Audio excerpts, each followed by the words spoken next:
আজকের এই ভিডিওটির মাধ্যমে আমরা উইল বা চরমপত্র নিয়ে বিস্তারিত আলোচনা করব।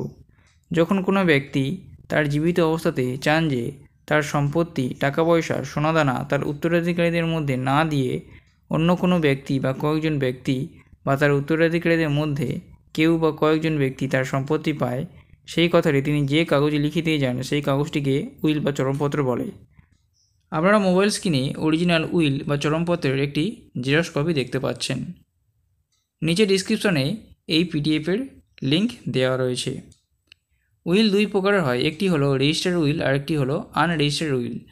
উইল করার পর সেই উইলটি রেজিস্ট্রি অফিসে রেজিস্ট্রি করাকে রেজিস্টার্ড উইল বলে। উইল তৈরি করতে দুইজন সাক্ষীর অত্যন্ত প্রয়োজন। চেষ্টা করবেন যখন উইলে সই করা হবে তখন যেন সাক্ষী দুজন সেখানে উপস্থিত থাকে।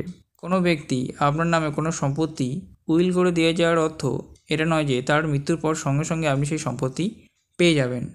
সেই সম্পত্তিটি নেওয়ার জন্য আপনাকে আদালতে তার উত্তরাধিকারীদের নামে সিভিল কোর্টে উকিলবাবুর মাধ্যমে মামলা করতে হবে।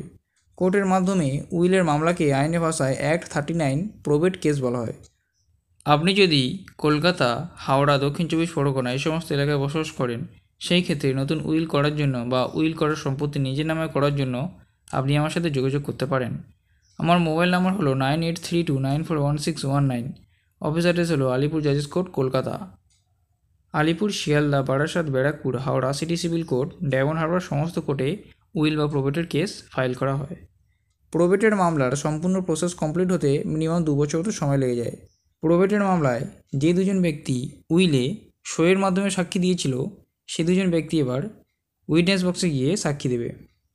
প্রবেট কেসে ডকুমেন্ট হিসেবে লাগবে যেই ব্যক্তি উইল করে গেছেন তার ডেথ সার্টিফিকেটের জেরক্স কপি, যার নামে উইল করে গেছে তার আধার কার্ডের জেরক্স কপি, উইল বা চরমপত্রের জেরক্স কপি, যেই ব্যক্তি নামে মামলা করা হবে তাদের নাম ও ঠিকানা।